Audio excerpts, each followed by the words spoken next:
Haley Johnson asked a question. She says, "What are you saying to the FSBOs to list with you?"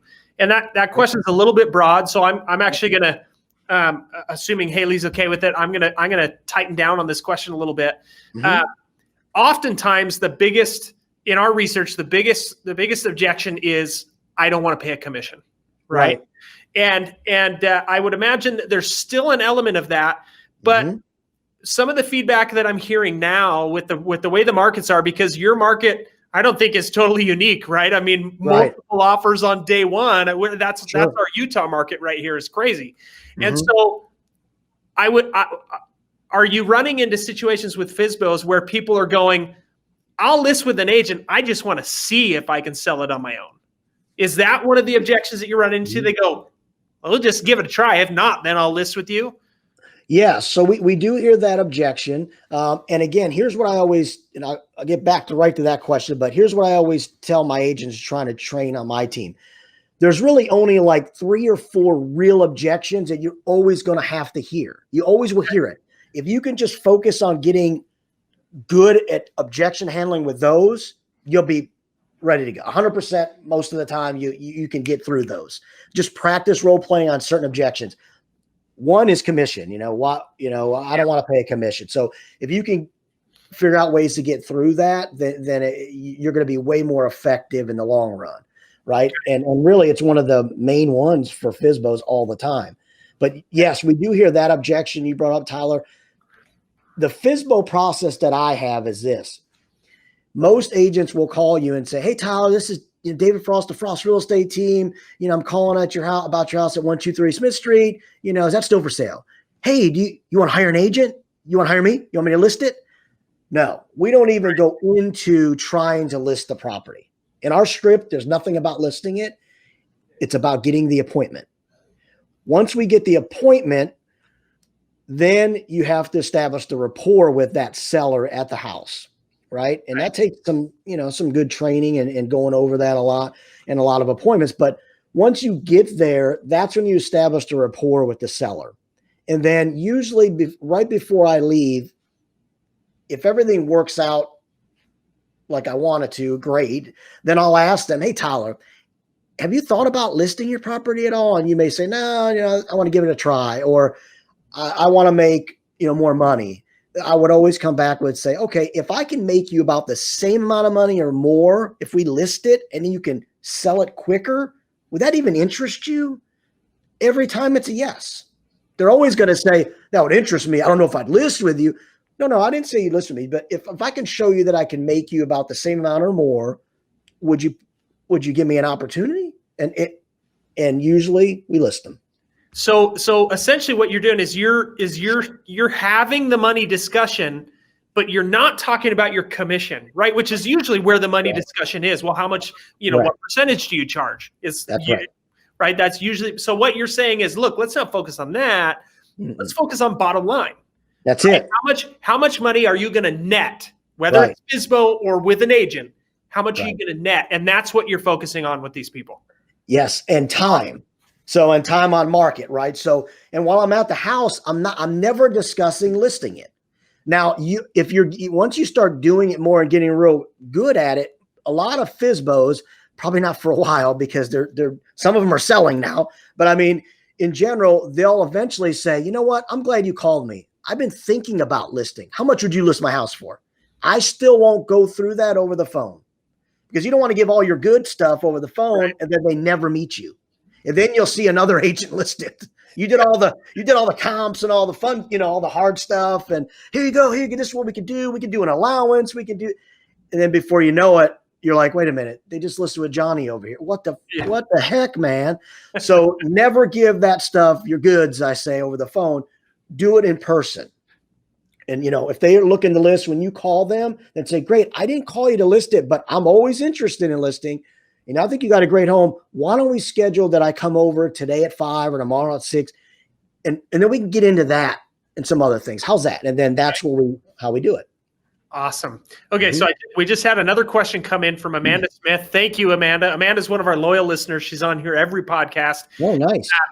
And then Vivian Gates asked, she says, that's my question as well. So 2 people want the answer to this. All How right. do you handle the situation where the FSBO's listed the house for sale, but then tells the agents that they aren't really ready due to repairs on the house, or I guess there could be a million reasons why they're not really ready. In other words, some people put their home on the market to test the waters, even though they're not quite ready. How do you handle a situation like that? Well, when I meet with them, obviously, so if we don't know what we don't know from the question, but just say if it's repairs, what I would do is still try to get the appointment, get the rapport building with them, and get them to trust you no matter what. And I'm going to give you a story in a minute, so I don't forget. I'm old, so you got to remind me if I forget, Todd. But I'm going to give you a story of a FSBO that never listed with me, right? Okay. So it's just say it needs, it's outdated or it needs repairs. What I would do is go in there and, of course, I would assess it internally. I'm assessing as I'm walking through. I might not say, oh, whoa, this is rough, but internally I know it is. And that's probably maybe what's keeping them. So I'll sit them down and say, hey, look, what's keeping you from listing? Oh, they may say what you said. We're just testing the waters. We got a lot of work to do. We still want to do this and we still want to do that before we maybe give it to an agent to list. Then I would come up with, why don't we do this? Why don't we try to list it and just provide an allowance for the new buyers? And a lot of new buyers, at least in my market here, they love allowances because now they get to pick paint color. They get to pick, whatever they want. They buy new TVs, whatever it may be. So on a VA buyer, you can get allowances and use it for whatever you want, really. Yeah. So ultimately, it works well here. So if it's repairs and things like that, I would say use allowances if you can. And if it's not that bad, or if it's like paint colors or something, I would just tell them, listen, you're going to hire me to get through those objections from potential buyers and buyers agents.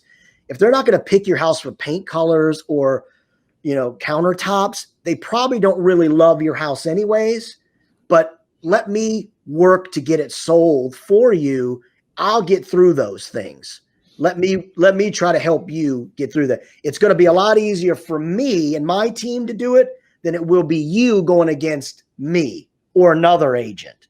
Right. In the same conversations. Does that make sense? Yeah. And I love that objection, right? Because people are going, well, I'm not ready because maybe there's some repairs. Like you said, we need to repaint over these terrible colors or whatever. Right. And I love that. You go, let's not worry about that. Let's let them worry about that. Right. And you let me worry about it. Right. Yep. Let me as the agent handle that for you. And that's the value that I bring to this relationship here. I love that. Yep. And I love the idea of allowances, right? I mean, leverage that to say, look, let's throw $4,000 in there for a paint allowance and they can go through and paint whatever they want. Whatever they want, or we use it for whatever. And it works tremendously here. We have a lot of listings that need some updates. And when we talk to the sellers, they're stressed. Sellers are like, oh, I got to do this. I don't have the money. Don't worry about that. Let us worry about that. We're a full, our team is a full concierge type team. We have contractors that will go over there the same day. We have lawn care. We have cleaners. Like, we'll take care of everything you need. Just let us take care of that. You just relax. We got it. So it works really well with our team. And we do that. We take care of our clients just like that. The story I want to get back to is a FSBO. So I went to a FSBO years ago, and I had great rapport with her. She never listed the property with me. So, obviously that's what I wanted, but she never listed with me. But you know what? She has referred me 2 different sellers based on the trust that she thought, that we had together. I answered all her questions. There were some documents she was trying to sell the whole house on her own. And I said, listen, do you have these documents? I don't have those. I'm going to help you fill them out. Right. That's how you get the second appointment, by the way, if they're not going to list with you on the first one. You ask if they have the proper documents. Most times they do not. So I say, listen, what I'm going to do. I'm going to go back to the office. I'm going to print those out. Let me come back tomorrow. Let's fill them out together. So you're taken care of. It has nothing to do with me listing your property, but this stuff can get you in some trouble. Buyers nowadays, they want to see these documents. It's required. And I'll help you fill them out. You have them. You're ready. And if you got any questions, I'm there to help you. That in itself, for me, if I was a seller, I'm hiring that person. They're doing it for free, right? And that always works. The sellers love that. So remember, you're their subject matter expert. And if they're not always thinking they're just a number to you, that you do care, because we do care, then it's going to get you along, more in the long run. Just like this FSBO referred me to 2 different sellers, and she's never listed with me, but she still hasn't sold her house. So she hasn't listed with anybody either. That's good. I pay attention. Yeah. Yeah. In terms of stories about the one that got away, right? That's kind of a best case scenario. At least, right. At least she's sending you business otherwise. That's fantastic. Yeah, exactly. As long as she hasn't listed with somebody, but yeah.